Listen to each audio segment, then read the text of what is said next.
Hey all, it's Jay from Pacific Northwest Sports. In the podcast you're about to listen to, I had the amazing opportunity to speak with Matt Shasby. Now, Matt's the head coach of the University of Alaska Anchorage men's hockey team, and we go on a little bit of his journey. He actually played for the hockey team, and he was a captain his senior year. Alaska Anchorage unfortunately had to shut down their hockey program for a little while, but when they were able to redo the program and they raised enough money to get the ice hockey program back up, they turned to Matt to lead it.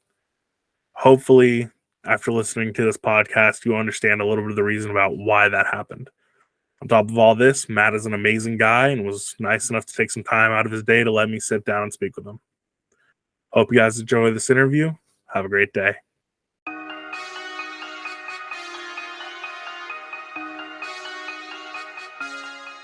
Enjoy.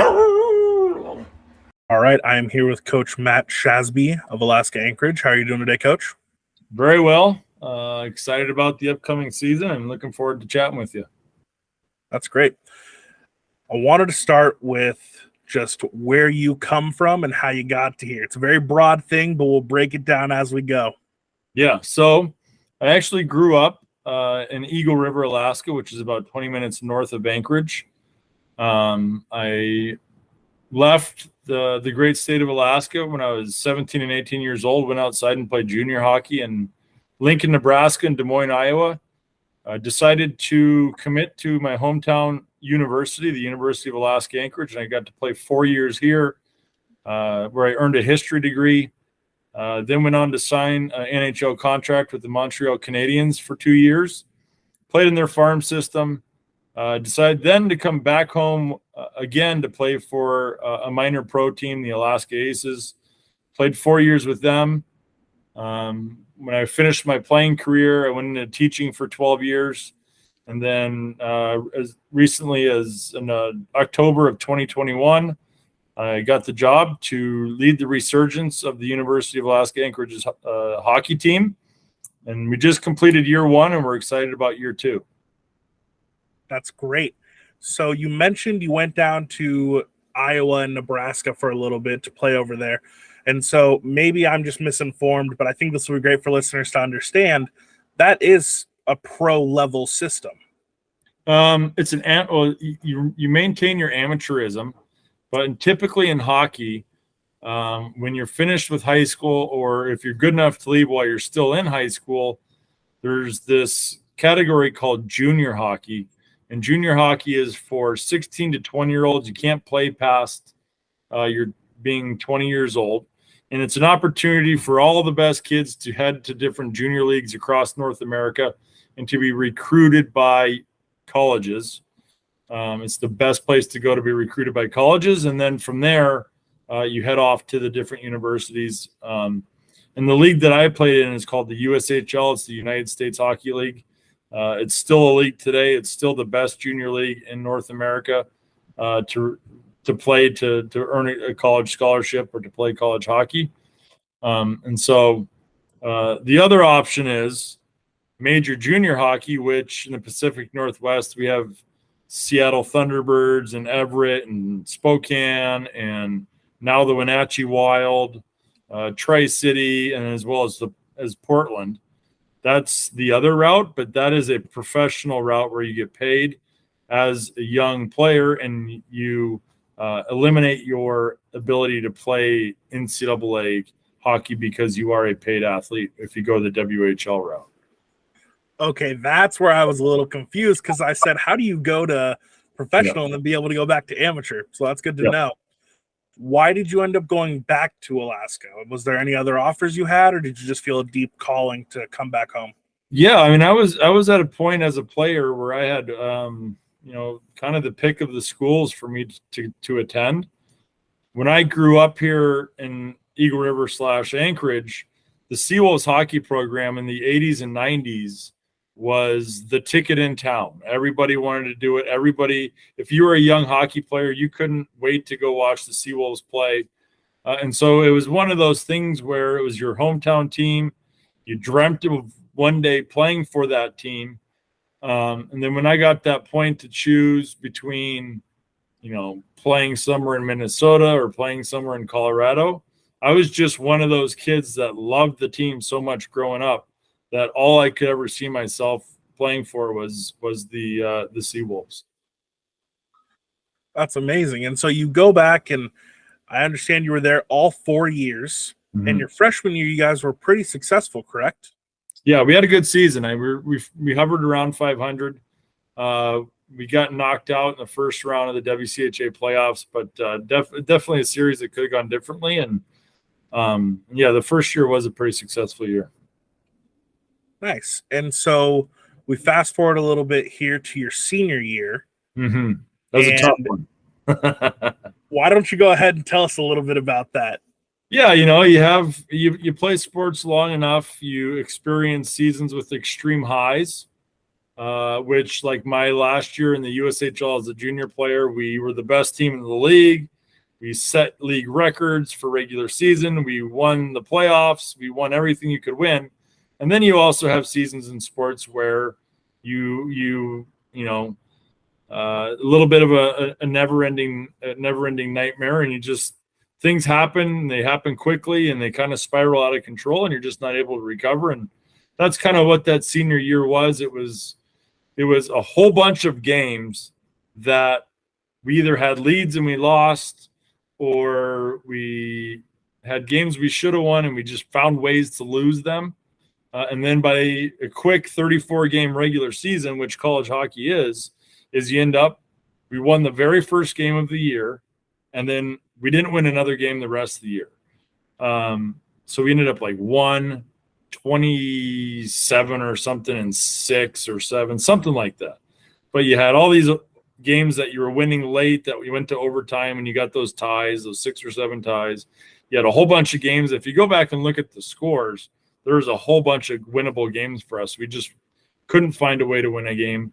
Me personally, I blocked a shot that kind of halfway through that year, broke my foot,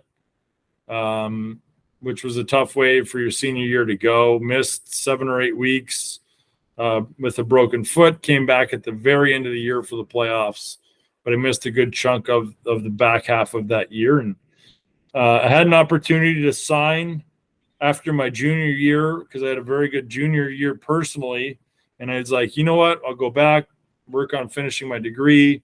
I think be the captain of the team and help, close out the 4 years. And then unfortunately that last year just didn't go the way I personally wanted it, obviously the way the team wanted it, but, you learn a lot in those types of seasons, personally, and you're going to have other times in your life where you're going to have 1-win seasons, and you just have to know how to navigate it and to learn from it and to be a better person and be a better athlete from it.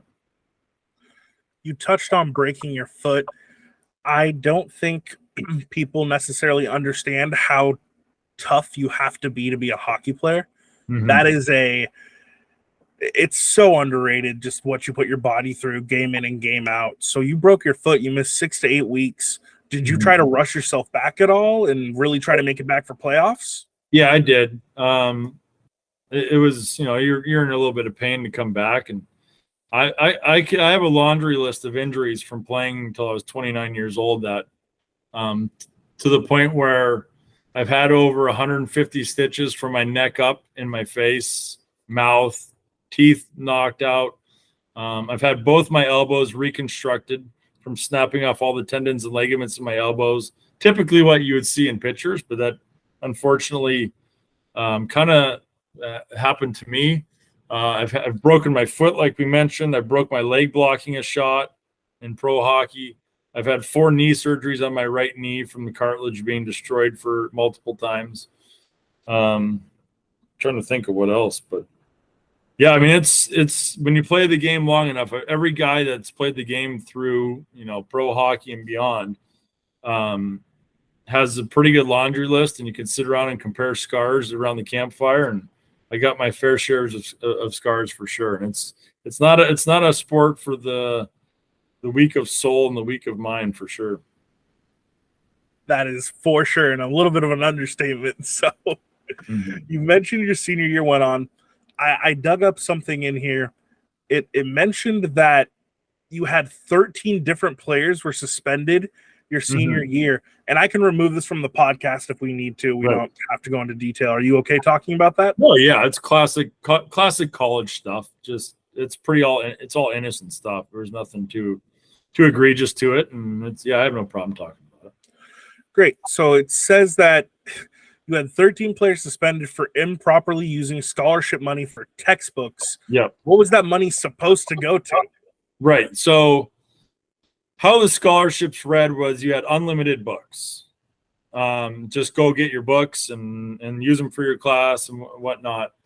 We had guys on the team that were 4-year walk-on guys, weren't receiving any money.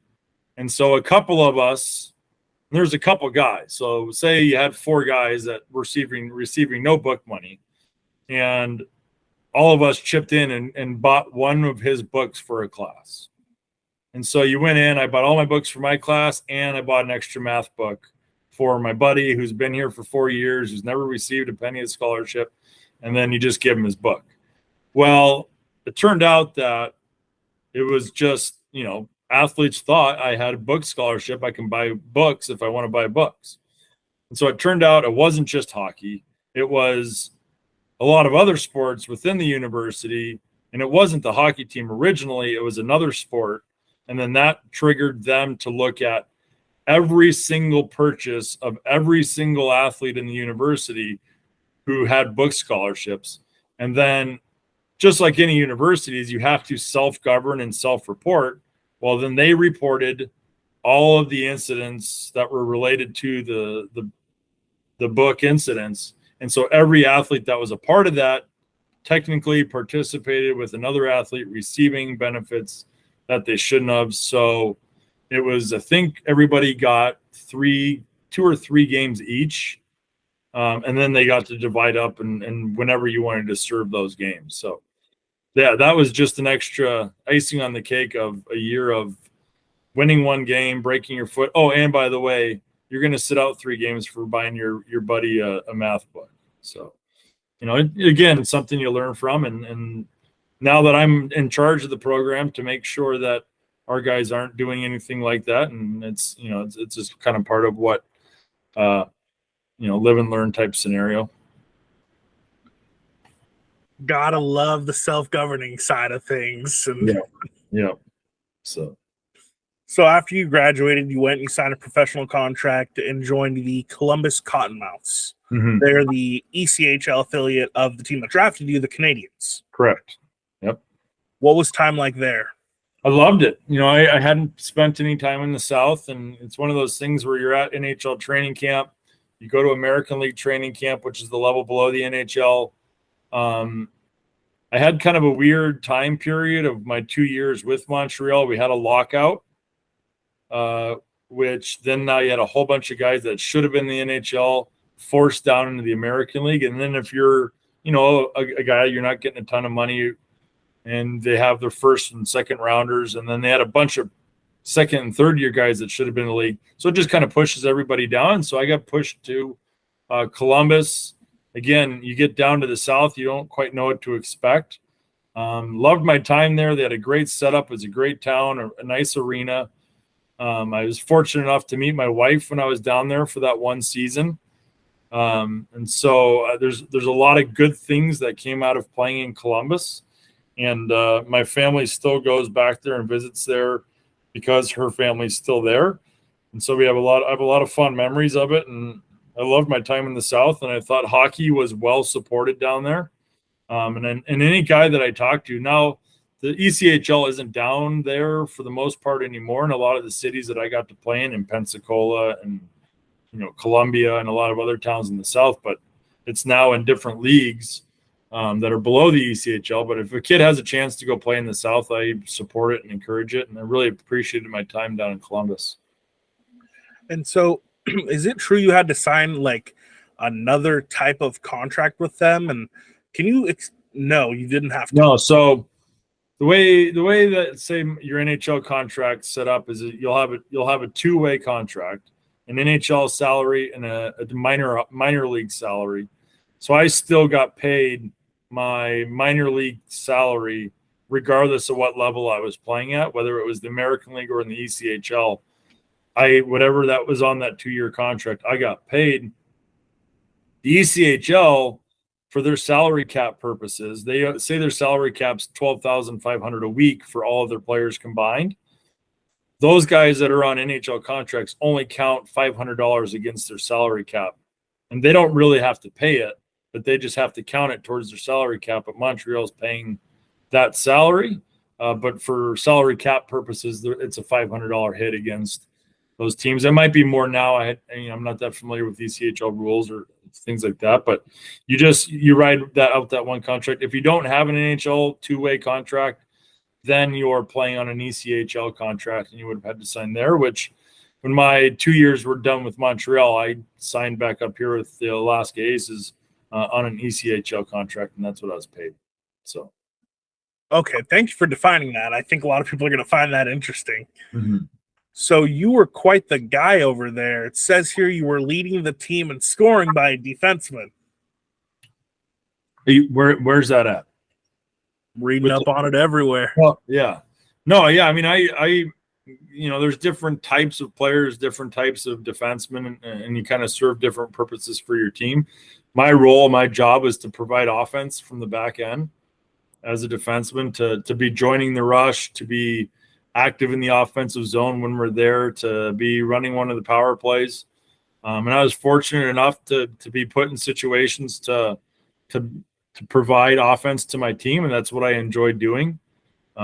Without sacrificing too much defensively. And one of the years when I was with the Aces, I think I was the third leading scoring defenseman on the team, and I had the best plus minus in the entire league, which means you're out there for goals your team's scoring and you're not getting scored against. So the ratio of that. So yeah, I mean, I love being an offensive defenseman. It's definitely a position that gets a lot of the glory. It's kind of like, being a wide receiver or somebody that gets the glory. And meanwhile, my partner is stuck over there playing a lot more defense than I am and blocking more shots than I am and kind of playing more of that rugged game, because you typically like to pair up your defenseman with an offensive guy, a defensive guy who's kind of always covering for him. And so it's just, that's just kind of how teams are built. And I was just lucky enough to play that offensive role basically from kind of my first year of college on. That was kind of my role for the team, was to be an offensive defenseman. Well, you paid for it too, with a broken leg, a bunch of stitches, all that good stuff. Yeah. Oh yeah. So you ended up leaving the Montreal system in 2005, and you signed on with the Alaska Aces. Mm-hmm. And when you arrived, you were able to help them win their first ever championship. So an immediate impact to the franchise. What was that like? Oh, it was awesome. I mean, this town loved the Aces when they were in their heyday there. That 2005-2006 season was a special season. I had a couple guys that I played at UAA with was on that team. We just really had a group that you knew from the very beginning you had the ability to win a championship. And this town was packing the hometown arena with 6,400 people every single night, even regular season games. And it's just a special season to be a part of. And then for me personally, to get to come back home and do it in my hometown and to win a professional championship for my hometown team was that much more special. And then I got to go on, and play 3 more years after that. But for that first season, I had a million other opportunities other than to come home and play. But there's some things that I needed to finish up. I still had 2 classes left to finish my history degree back home. So I wanted to come home and do that. I had my wife and I had a son that I kind of wanted to start that preparing for life after hockey. And I thought doing it back here, finishing the degree and kind of playing out a couple more years professionally was the path that I was excited about. I could have went to Europe. You could have tried to stay in the American League. You could have went to somewhere else in the ECHL. But coming home, and then for that first season after coming home, winning the championship and setting some regular season records and just having an absolute blast doing it was something very, very special. And it's something that I'm forever grateful to be a part of. So in 2009, you end up retiring from the Aces, and you're done, and you began off into your coaching career. So really quick, a quick pivot before we dive into your coaching career. I saw you came out of retirement 3 years later, played a single game with the Aces. You scored a goal in your last game, and you go off the ice. Yeah. How did that go? Did they call you up like, hey, we need a guy? It's 100% what it was. So I was really good buddies with one of the owners. They had an ownership group. I was good buddies with one of the owners after playing for him for 4 years and just continuing that relationship. I was a middle school teacher. My son was like in second or third grade, and he had watched every game from when he was born to I was done playing. So his first 4 years of his life, but he didn't remember it that well. And so my owner buddy calls me up and says, hey, we got a spot open. Do you want to play tonight? And I was just like, you're not serious. Because when I was done playing, I had to get one of my elbows completely redone. I was immobile for an entire year. And my gear was in the very back of my shed. I had not even touched it for 2.5 years. And I'm walking out of school, and it was about 3:30, and he calls me up and says, you want to play tonight? And I'm like, Jerry, I haven't touched my gear in 2.5, like literally haven't touched my gear in 2.5 years. So I'm walking out. I look at my son. I was like, you want to watch Daddy play a game tonight? And he looks at me. He's like, yeah. I'm like, oh, I got to do it. So I call him back. I'm like, I'm in. I'll do it. I got to go dig my gear out of my shed. I'll be down at the rink probably at 4:30 just to do a couple hot laps to see if it's even possible. See what my gear feels like. And it was got my jersey, warmed up, and my second shift of the game just kind of joined into the offense, into the weak side off the back door, and the guy gives me a pass and I tap it in. And I go back to the bench. I take one more shift, and my whole body starts cramping up like I'm so out of shape. And so I look at the D coach. I'm like, I might have 1 or 2 more shifts in me, and then I'm done. He's like, you're fine. You already scored us a goal. You're good to go. So I end up actually playing probably 6 or 7 more shifts, not a whole lot more. And the game's over. I think we end up winning 3-1. And the coach comes back in the locker room. He's like, we got you for tomorrow night. And I look at him. I go, not a chance. Not a chance. And which was good because I woke up the next morning like I couldn't even lift my arms. My legs were completely shot. But it was a blast. It was for me to score on the second shift of that game was almost comical. I actually had like when I was done playing, I went and got like these all black coaching skates, like Scotty Bowman looking coaching skates. And that's what I wore that game. So the first shift, I'm lining up right in front of the other team's bench, and the entire bench starts chirping me about my skates, like just ripping me. And then the coach of the team, the Stockton team, I played against him the couple of years when I was with the Aces, and he was in Fresno, and I could hear him over my shoulder because it was my first shift. He's like, you guys might want to shut up. He might make you guys pay for this. And then literally the next shift, I score a goal, and I'm coming back by, and I look at their bench, and I kind of winked at their coach, and he's just laughing because I knew him from before, and he was laughing. It was hilarious. And then, like I said, I didn't contribute too much more the rest of the game, and but it's a good story, and it looks good on the statistics. Had a 1 goal, 1 game final ending to the career. So was there ever a part of you after this game that thought, even for a second, I might be able to do a year or 2 more? Yeah, I still think that. Now I'm 43 years old. I'm like, if I had to, I could give you 3 shifts and maybe getting a goal or assist and shut it down. But you're not getting more than 3 to 6 shifts out of me. There's a cap on what I can do. Yeah. So let's hop into your coaching career. You retire, and where do you head to? So I immersed myself as heavily as you possibly could into the youth hockey community here in Anchorage, to where I overcommitted myself dramatically. I mean, I was spending 20 to 30 hours a week at the rinks coaching youth hockey. from 8-year-olds and 6-year-olds to high school age kids. I was like, how much can I do? And how much can I learn? And I want to really put in as much time as possible to the youth community. I just felt like it's any player's job to give back when their turn's over.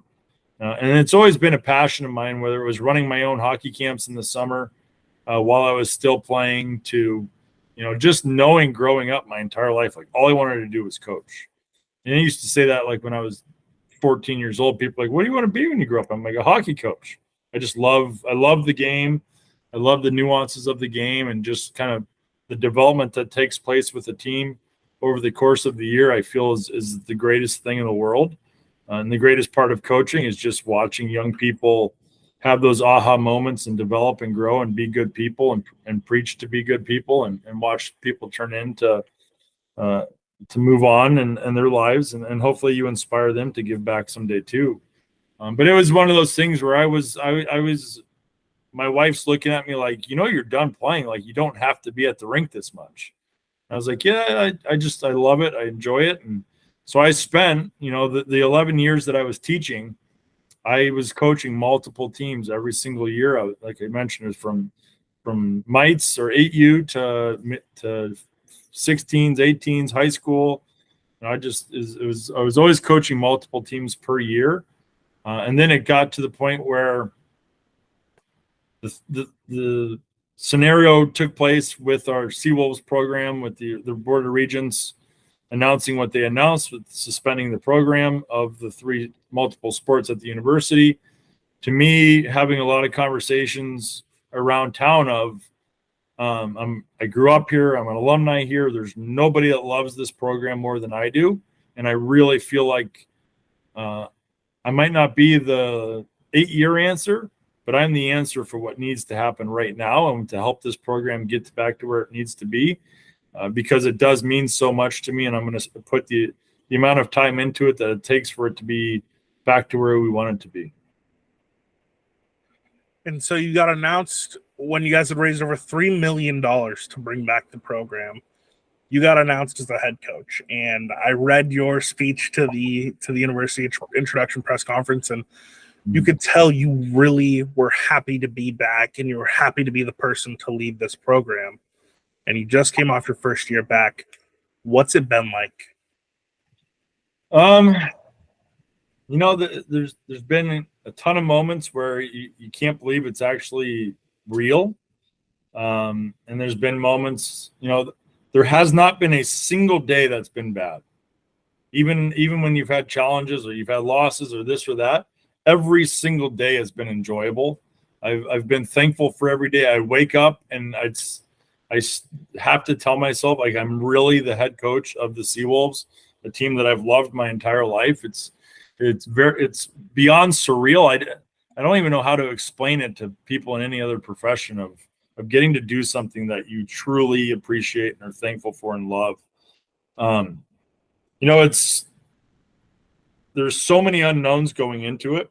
My entire staff was inexperienced with college hockey and what it takes we had all played college hockey, but we had never sat on a staff and gone through a season and the ins and outs of academics, the ins and outs of, on-campus housing and dealing with the compliance that goes into running a team, that goes, the travel and the bookings of using universities. There's so much that goes into running a university sport. And there's so much learning that took place. I really went into the year one, and our staff went into year one of zero expectations. Let's learn as much as we can. Let's not overcoach. Let's not overanalyze. Let's just be prepared, be organized, do what it takes for our team to be successful, be functioning, but have the entire first year be nothing but a learning experience, and appreciate those moments. And we had, I feel like we did an amazing job from day one of recruiting from 0 athletes to 27. We had 0 games scheduled as an independent college hockey team to scheduling a pretty good 34 game schedule, 35 game schedule.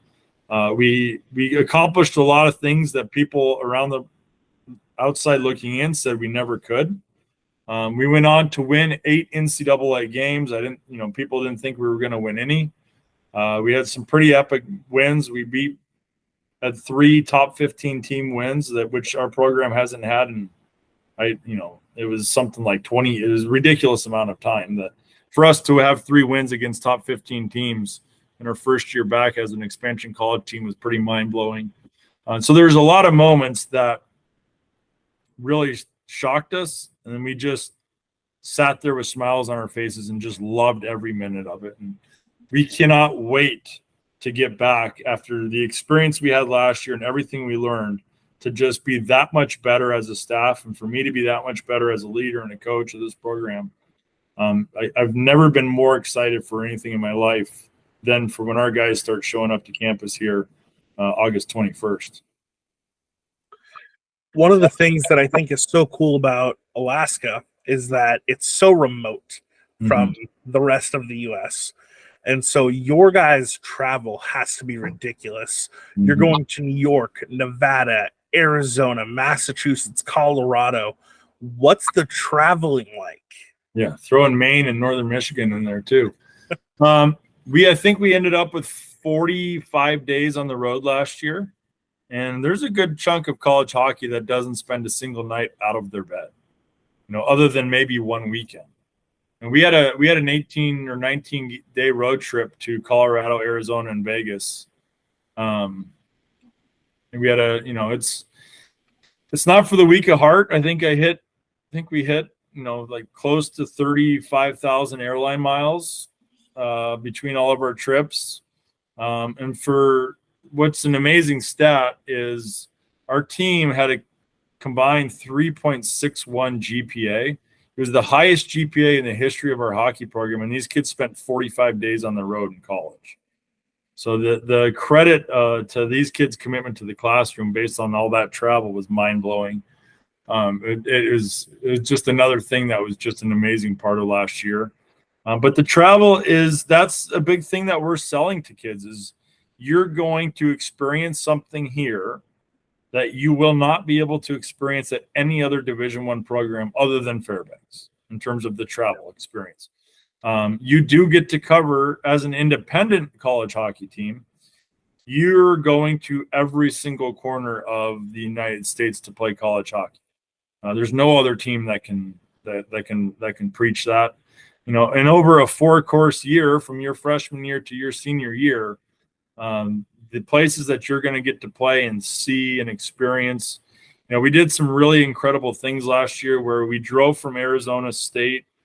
So from Phoenix to Vegas, we stopped at the Grand Canyon. Our guys have some of the most epic pictures of all time of our whole team at the Grand Canyon. We spent a couple days in Vegas where I gave the guys, some freedom to go enjoy Vegas and see Vegas and do some cool things there. We spent a week out in New York. We took the bus, dropped us off in downtown Manhattan, spent an entire day going to the top of the Empire State Building and really making it an experience and not just about hockey. Like these aren't just hockey trips. This is about being in college. This is about experiencing the world, growing as young men.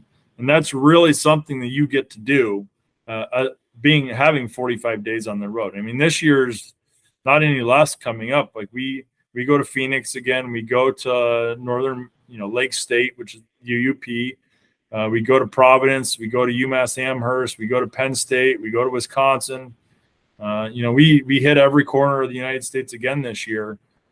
We go to the Eastern time zone 4 times on 4 of our trips. So, unfortunately, we're gonna have a couple more red-eye flights this year. We didn't do any last year, but those red-eyes are a doozy if you've never gotten to experience a 4-hour time change red-eye. But it's all about the experience, and that's what I preach. And it's all about the camaraderie and the times that you get to have on the road as a team, and it makes you that much stronger. And I think if you looked at how much we did travel the first half of the year last year and the growth that took place within our team, and then you look at how successful we were the final 16 games of our schedule, a lot of that is attributed to how close the team becomes out on the road that much. And not to mention, you guys are also going to be hitting Missouri and South Dakota this upcoming Oh year. yeah, too. there we go. Add a couple. I need to, like in our locker room, I need to get the United States up on the wall and put little pins in on every state that we've hit each year to year. You really should, and then have like a master one in your coach's office, Yes. and go, I haven't gone to Florida yet. Let me get that one. Ooh, yeah. Let's just have some team meet us in Florida. We're going to try and play in all 50 states. Hawaii might be tough, but we can convince a team to meet us in Hawaii. You can find a way to make that one happen. Yeah. So recruitment, what is that like? You said kind of what's your pitch to them in terms of, hey, you're going to be able to come all over. Now, I know different coaches have different philosophies. Some people say, we want guys from our state and we're going to build it that way. Or some people say, we want recruitment from outside states. Some say we're going to bring in the best players we can. What's your philosophy? It's a little bit different because I'm an Alaska guy and I got to play here, and I'm making a very, very strong push to bring in as many Alaska kids as I can. Next year we're going to have 6 on our roster, which is just one of those pride things for me. And I everywhere I go in this town is I tell people I want to have as many Alaska kids as we can have on this team. And after that, then we want to bring in the best players we can. Do we have a very small percentage that are willing to come here after all of the other big schools get their hands on everything? Yes. Our market is very, very small. And then on top of that, the kids that are willing to take that adventure of moving to Alaska, playing for a team that's an independent, which is something that's a struggle. Playing for a team that is in the kind of the process of potentially building a new rink, and our previous rink has been used as a homeless shelter since the start of COVID, and that's kind of gone to the wayside. And so we're playing on our on-campus rink. So there's a lot of challenges as a program, but at the end of the day, I think the experience that you get for living in Alaska, the travel, the university's kind of environment and culture and campus is a great thing, and being one of 63 Division I teams. But we put a huge emphasis building the team in year one on, if you're coming from junior hockey, we want you to be a captain of the team you're coming from. I mean, we're really leaning towards character more than anything, because you need special kids, you need tough kids, you need leaders, you need kids that aren't going to shy away from being the underdog every night that you're going into a building. And so we emphasize character, and then we kind of, if you look at our roster, we literally have kids from every corner of North America. I think we hit every province of Canada. I think we hit, except for, PEI and a couple of the East Coast islands, but all the main provinces, we had kids from Georgia, we had kids from Colorado. We hit a kids from Connecticut. I mean, there's no discriminating for sure in terms of where you came from, and I think we're really happy with what we were able to put together in year one in terms of recruiting. And again, I love my Alaska kids. Going to have as many as I can, and try and get those kids filling up that locker room. And then after that, we're just going to go find the best athletes we can. Well, I think it's amazing, that recruitment philosophy, but I also think it's amazing for recruits. Go to Alaska. There's not many sports that are going. One of the things I always argue about with friends is, if somehow the University of Anchorage, or if you had Fairbanks, if they were able to incorporate a football team, right, what would that look like? And I always say, look, I don't know if they can do it, but if they built a stadium up there, people would come. Oh, it'd be awesome. Yeah, I mean, if you the population up here is incredibly diverse. I don't think people truly understand is, two of our high schools are the top or in the top 5 most diverse high schools in all of the United States. We have 2 high schools that speak over 50 languages, and we have our percentage of diversity is, again, 2 of the top 5 in any school in New York, any school in LA, any school you can find in the country. 2 of our schools are the most diverse in the entire country. We have a lot of Pacific Islanders. We have a lot of Southeast Asia. We have just an incredible melting pot of cultures here in Anchorage, and they love their football. Like, you go to a West Anchorage versus East Anchorage football game, it's one of the cooler things you'll ever see, because 90% of the crowd is Polynesia. It is just incredible, and it's a ton of fun to watch and be a part of, and go to those games and just appreciate the passion that our city does have for football. But you're right, if you were able to get a nice football program going up here, it'd be very, very popular. I think it's also just a beautiful place to live. People don't necessarily understand how amazing Alaska is. It's amazing. But you said new ice rink, because your old ice rink was being used as a homeless shelter during COVID.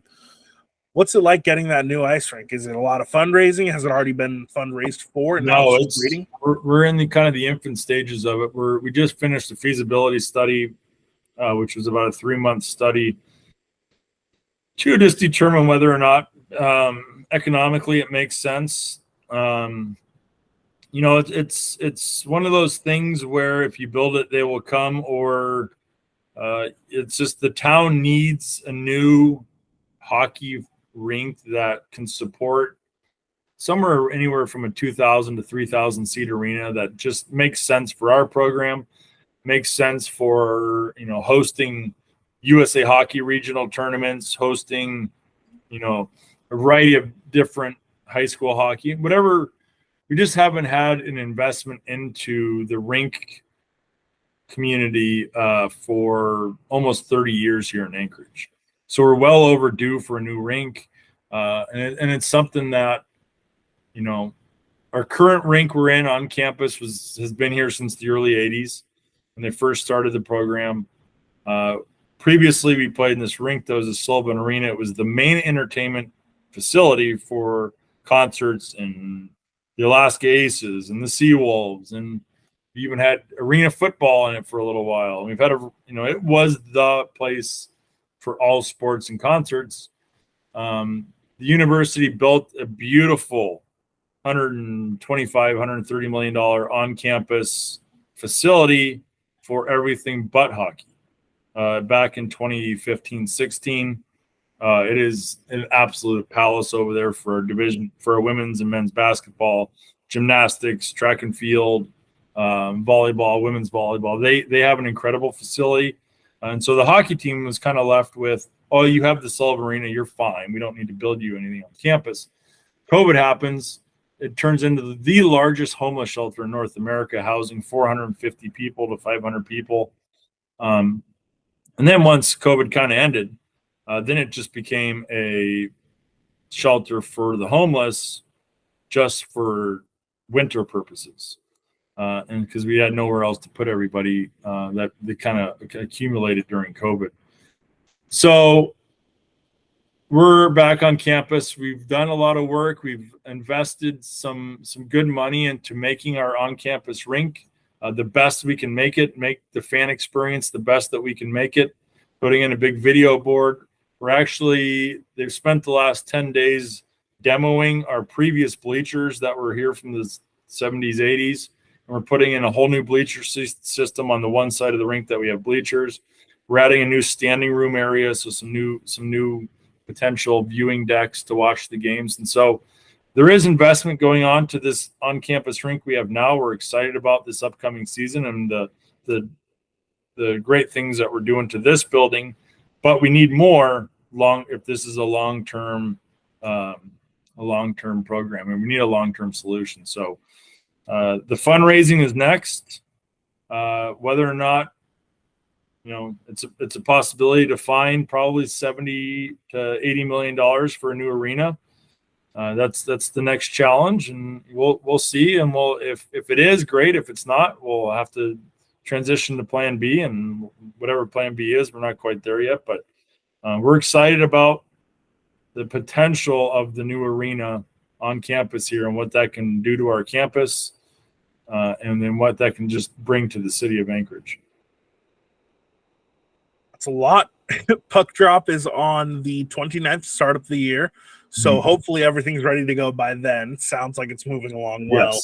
Yes. We were in some internal meetings. It was bleachers arrive when, and they're going to be in when. Like, oh, they'll be here, and they'll be in the week before your first game. I'm like, it's not a whole lot of wiggle room. That is zero wiggle room. Got to cut it tight, though, I guess. Yeah. So I'm like, it'd be tough just standing by the side of the rink if we don't have bleachers. But we can move to it. Worst case scenario, they're not ready, and we're just playing in a different rink here in town that can house, 500 to 600 people. Will be fine. I wanted to touch on the growth of the game because you've definitely seen the game grow, as evident with the Kraken expansion team over in Seattle and everything like that. Do you like the way hockey's expanded? Do you expect to see more expansion? Are you a fan of it? Yeah, I mean, I think the game's in a good spot. If you look at the success of warm markets in the NHL and the growth that's gone on in those markets, whether it's Florida and the growth of hockey there, or it's Vegas and the explosion of hockey in Nevada, and now in the Pacific Northwest with the Kraken, and they're really making an effort to have the junior Kraken be the premier organization and to grow the game in Seattle. And, up until the Kraken built their practice facility, there wasn't a sheet of ice in the city of Seattle, which is absolutely mind-blowing to me with all the major junior hockey that's there and the Thunderbirds being there for so long. That, and then building that 3-sheet facility in Seattle is a game changer for the city of Seattle and the growth of hockey in that market. The biggest thing I would like to see is the growth of college hockey in the Pacific Northwest. I think that's going to be the next step, is to, the Kraken are developing this whole new wave of Pacific Northwest hockey players. Well, where do they get to go play college hockey? They can't play college hockey at home where they grew up. They have to leave Washington to go play in Alaska or anywhere else. And so, I would love to see the University of Washington start a hockey team. Now, every young kid that's playing youth hockey can dream of playing for the Washington Huskies one day at the NCAA level. Like, how cool would that be? And the growth that would bring to the game. And it's obviously there's a lot of hurdles and hoops you'd have to jump through to make that happen. But Pacific Northwest college hockey, for us, I think, to be long-term viable and sustainable, is we need to see that happen. We need to see an Oregon or some university in Washington or something in Nevada or something in California. We need NCAA hockey to grow on the West Coast. And it just makes sense for, there's a lot of, like I mentioned before, Western League teams in around the Seattle area, but you could throw an NCAA team in there and a team that could be, a place for Pacific Northwest kids to play college hockey. It'd be a pretty sweet deal.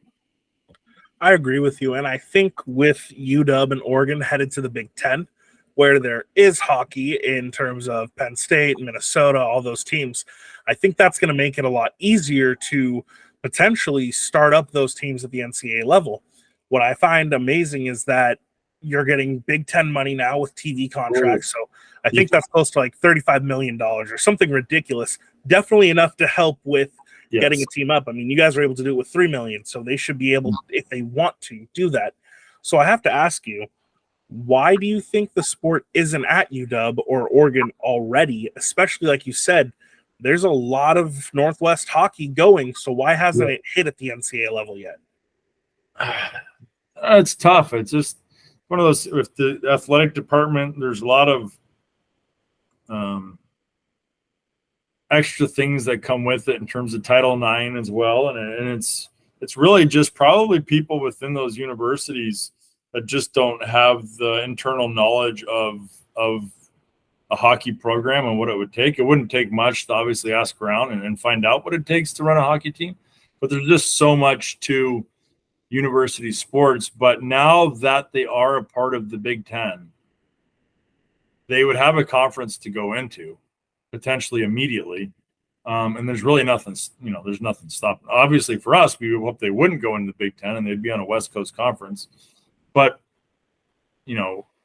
I hope that now that they are making that switch, and some of these West Coast teams are Big Ten, UCLA, USC, Oregon, and Washington. Can you imagine if those teams had college hockey and how many kids in the country would be like, sign me up to go play, for Washington or Oregon Ducks or UCLA or USC. I mean, it would just be, I think it would flip college hockey, and those teams could get very good very quick because hockey's so good in California.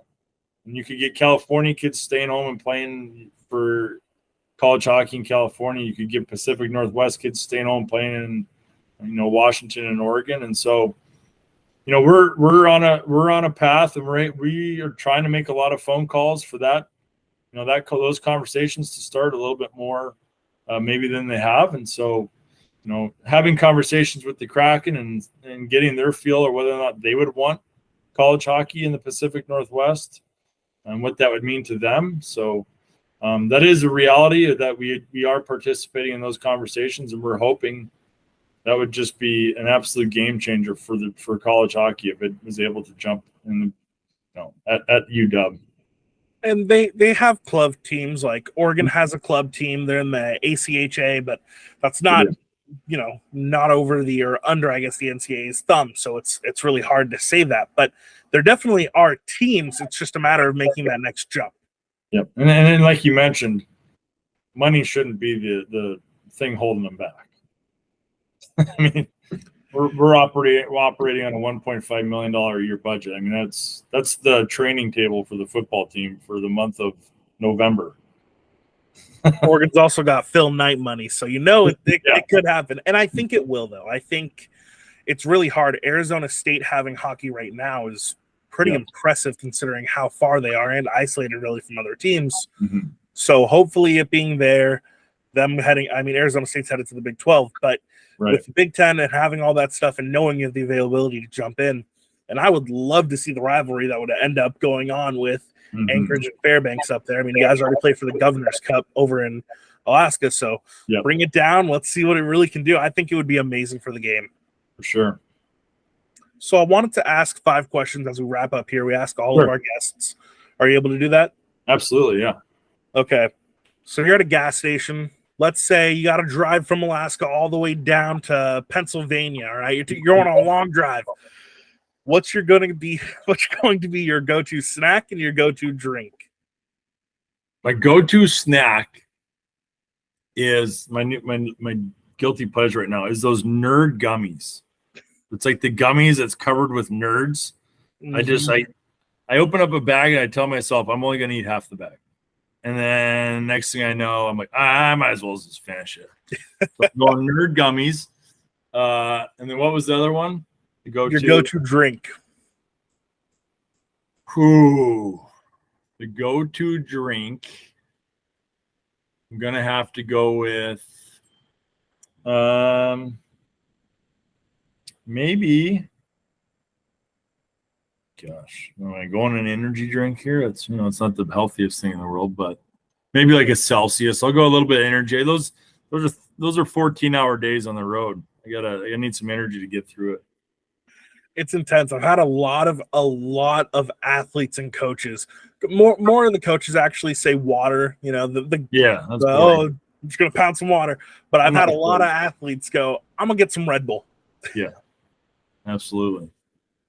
Who's your favorite athlete of all time? You know what?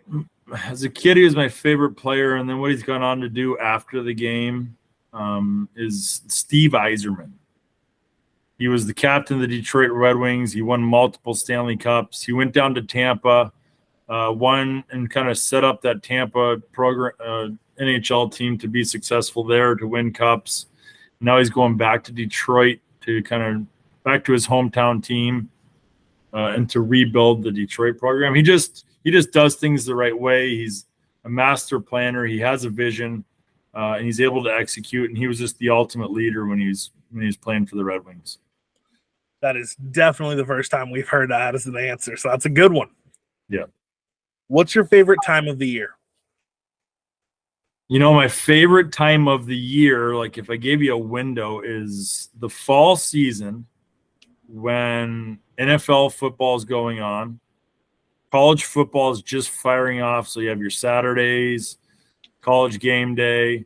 The NHL, you're kind of like late October. NHL started up, so you have all the unknowns and the excitement of the NHL season. You have MLB playoffs going on at that time. So it's like the ultimate part of an entire year where you have all your favorite sports going on. There's something every night of the week. There's meaningful sports going on. The colors start changing. It starts getting a little bit cooler, and that's also triggering that it's hockey season too. It's kind of that mid to late October. Wow, I might need to change my answer. That right there is perfect. It's hard though, because if you could somehow magically flip hockey season and put the Stanley Cup playoffs in during that time, it would be epic, because there is no better playoff in any sport than the Stanley Cup. No, there isn't. What is your favorite sports team at the high school, college, and pro level? However, you cannot pick anywhere you've coached or played for. Okay. High school level. That's a tough one. Gosh. Let's see. I mean, high school's tough. You're so limited to what you've been exposed to. You know, when I went and played junior hockey in Lincoln, I was a senior in high school, so I left town. I missed my senior year at home, but I went and played. So I still had to attend high school when I was in Lincoln, Nebraska, and I attended this school called Lincoln Southeast, and it was like your stereotypical thing where you walked in, every football player had a football jersey on, and every cheerleader wore like their cheerleader outfit every day. And you went to those football games, and it was just like, I've never seen anything like this in my life. This is straight out of a movie somewhere. So I'd say Lincoln Southeast high school football games. High school would be my 8 months that I spent there would be my favorite high school.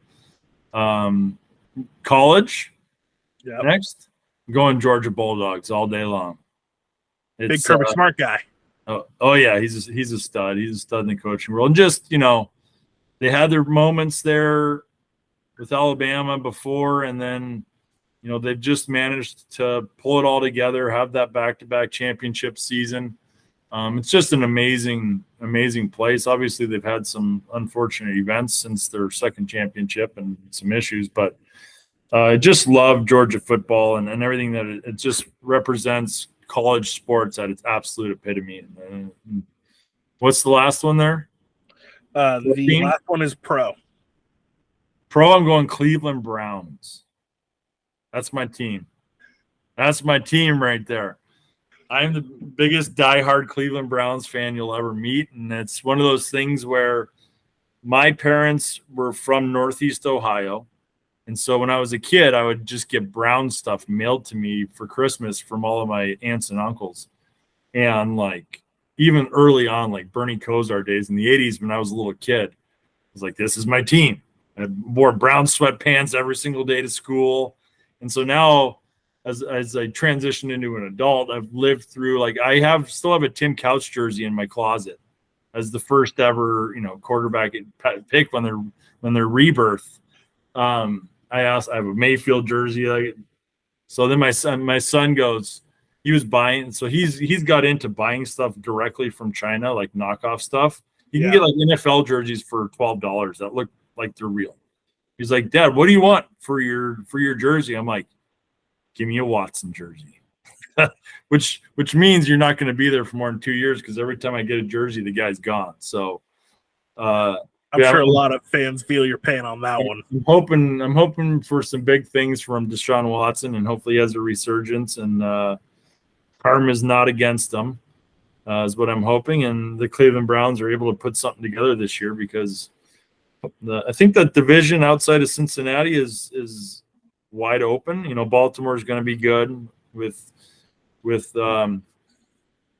their quarterback having something to prove and kind of getting that big money contract. And so it's an exciting division, and the Browns are that's where my heart's at. And that's where I'm throwing on the Browns hoodie or jersey every Sunday, cheering them on.